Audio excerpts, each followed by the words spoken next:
With cupping gaining in popularity among several health and beauty modalities, people have expressed surprise in learning that cupping is not new and has been around for over 3,000 years.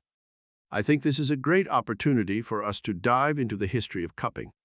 Cupping therapy is an ancient healing practice that involves the use of suction cups, which are placed on the skin to create a vacuum.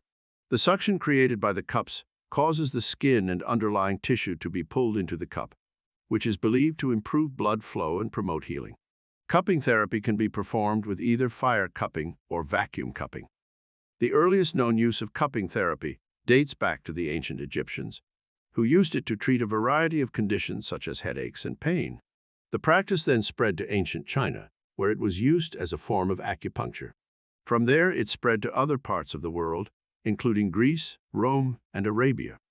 Throughout history, cupping therapy has been used to treat a wide range of conditions, including pain, respiratory problems, and digestive issues. It was also believed to have spiritual and mystical healing properties.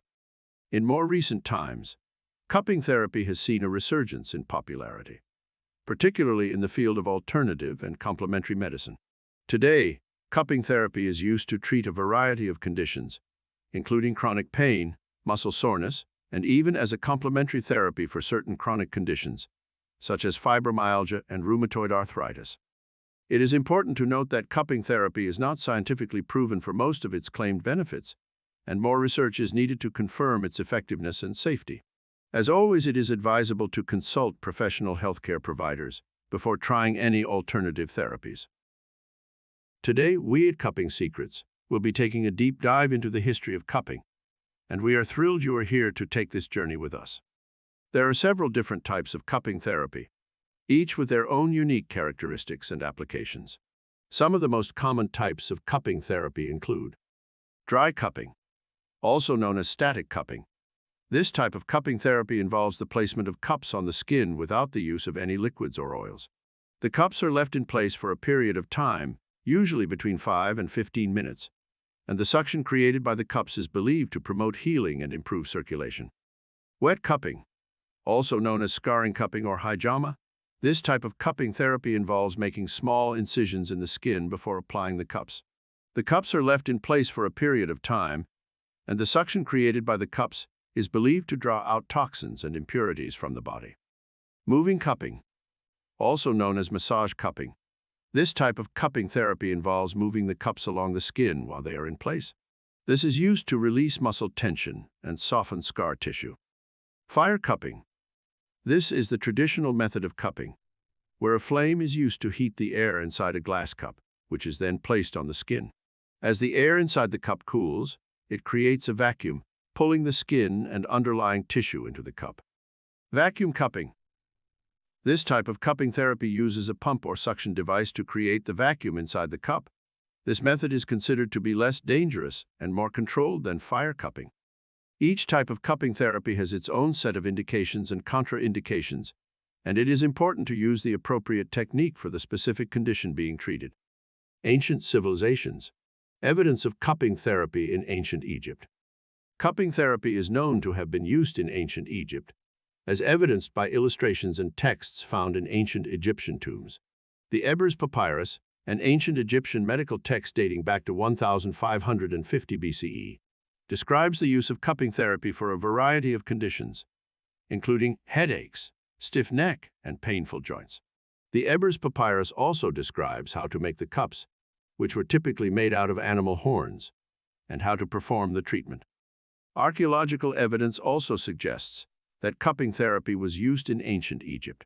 Several ancient Egyptian cups made of glass, bronze, and other materials have been found, and some of these cups still have traces of resins and oils on them, indicating that they were used in cupping therapy. In ancient Egypt, cupping therapy was also used to treat other ailments, such as respiratory problems, digestive issues, and as a prophylactic measure. Also, the ancient Egyptians believed that cupping therapy was a spiritual practice that could be used to expel evil spirits.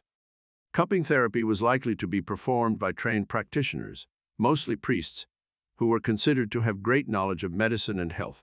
It is believed that the ancient Egyptians passed on their knowledge of cupping therapy to other cultures, such as the ancient Chinese and Greeks. Ancient civilizations. Use of cupping therapy in ancient China and Greece. Cupping therapy was also used in ancient China, where it was considered to be a form of acupuncture. Ancient Chinese texts, such as the Huangdi Neijing, or Yellow Emperor's Classic of Medicine, which is believed to have been written around 300 BCE, describe the use of cupping therapy to treat a variety of conditions, including respiratory problems, digestive issues, and pain.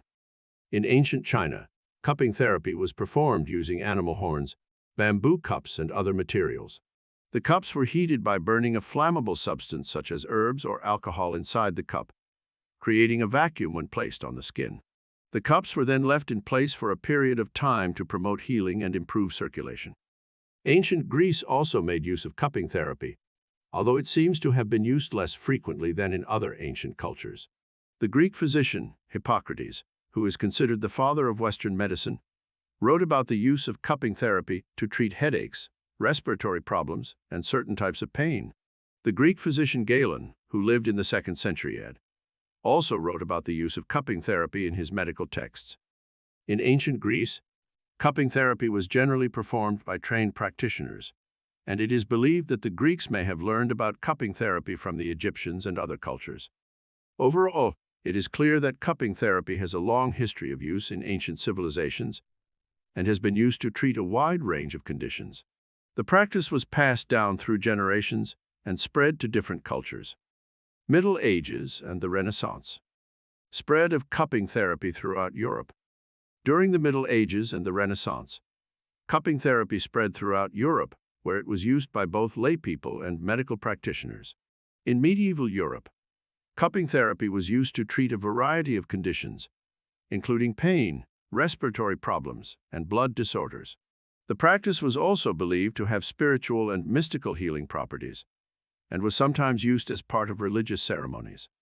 During the Renaissance, cupping therapy became more widely used by medical practitioners, and it was considered a valuable tool for treating a variety of conditions.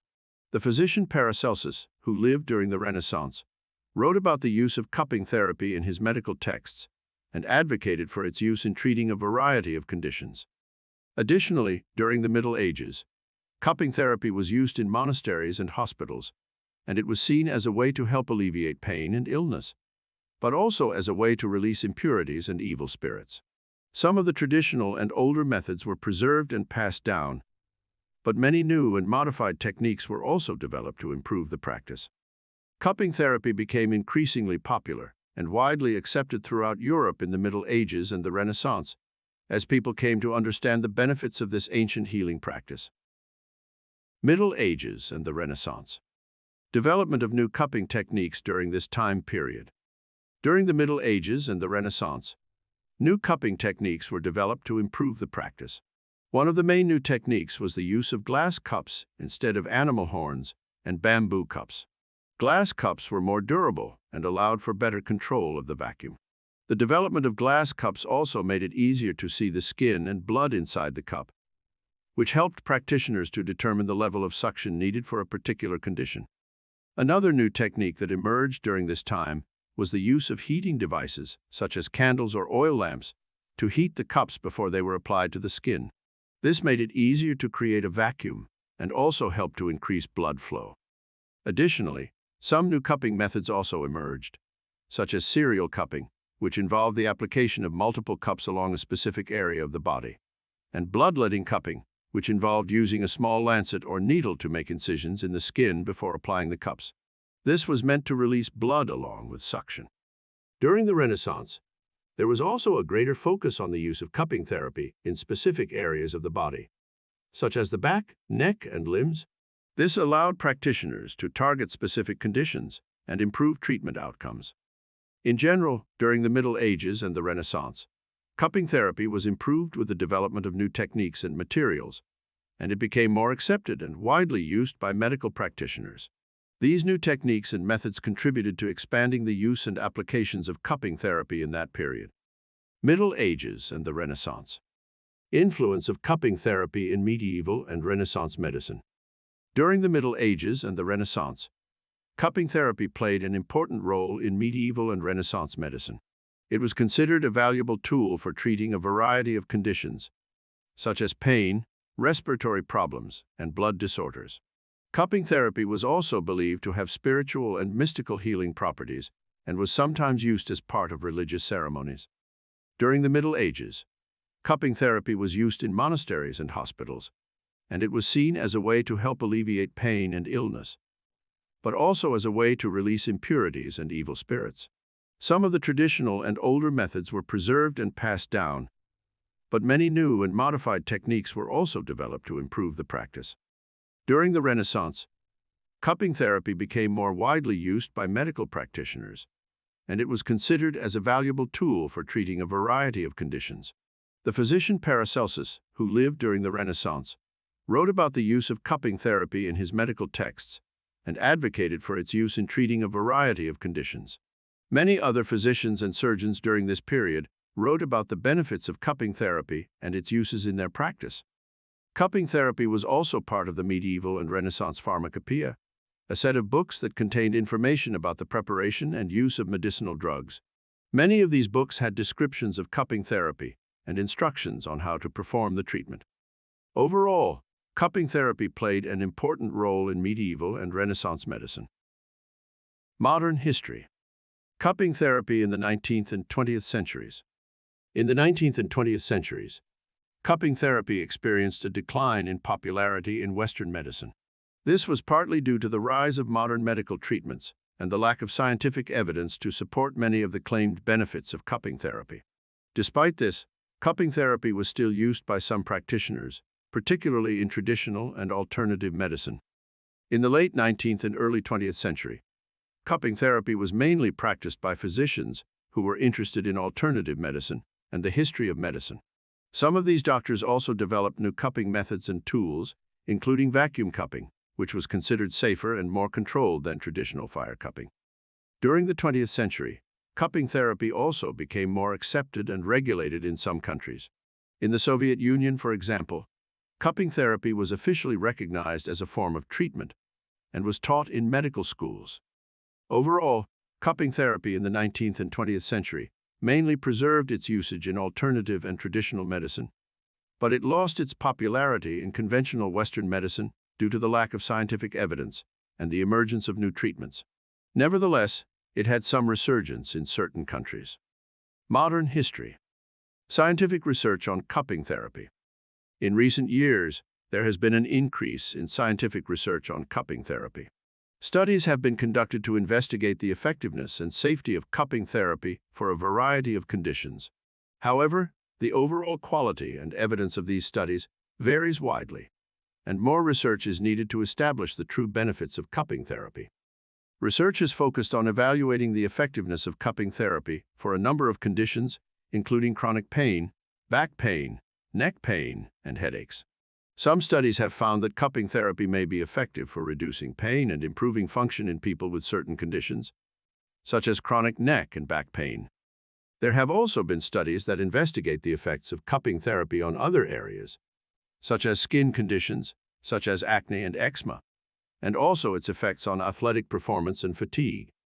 In terms of safety, cupping therapy is generally considered to be safe when performed by a qualified practitioner, although there have been reports of burns, scarring, and other complications. In general, more rigorous scientific research is needed to establish the true benefits and risks of cupping therapy, especially to gain a better understanding of its long-term effects and mechanisms. It's also important to note that cupping therapy may not be appropriate for everyone, so it is important to consult a qualified healthcare provider before trying any form of cupping therapy. Modern history.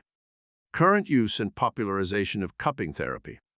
Cupping therapy is currently used in both traditional and alternative medicine as a form of treatment for a variety of conditions. It is also used as a complementary therapy for certain chronic conditions, such as fibromyalgia and rheumatoid arthritis. In recent years, cupping therapy has gained popularity in the West, particularly in the form of dry cupping. This is in part due to the popularity of athletes and celebrities who have undergone cupping therapy, which has helped to raise awareness of the practice. Cupping therapy is also gaining popularity as part of spa and wellness treatments, and it's becoming a more common addition in rehabilitation, physical therapy, sports programs, fitness centers, wellness centers, and other complementary health centers. Currently, cupping therapy is not as regulated as other forms of treatment, and it's not always considered as part of conventional medicine. The practice is not governed by any specific certification or licensing in many countries. Currently, cupping therapy is considered as a complementary or alternative therapy, and it is not part of conventional medicine in many countries. It is also not as widely accepted and regulated as in some other countries. Its acceptance and regulation can also vary within countries. Nevertheless, it is still widely practiced across the globe, and it is gaining popularity in the West, particularly in the form of dry cupping. The field of cupping therapy is constantly evolving, and there are many directions in which it may develop in the future. Here are a few perspectives that may shape the future of cupping therapy. Increasing research. As more research is conducted on the effectiveness and safety of cupping therapy, it may become more widely accepted and integrated into conventional medicine.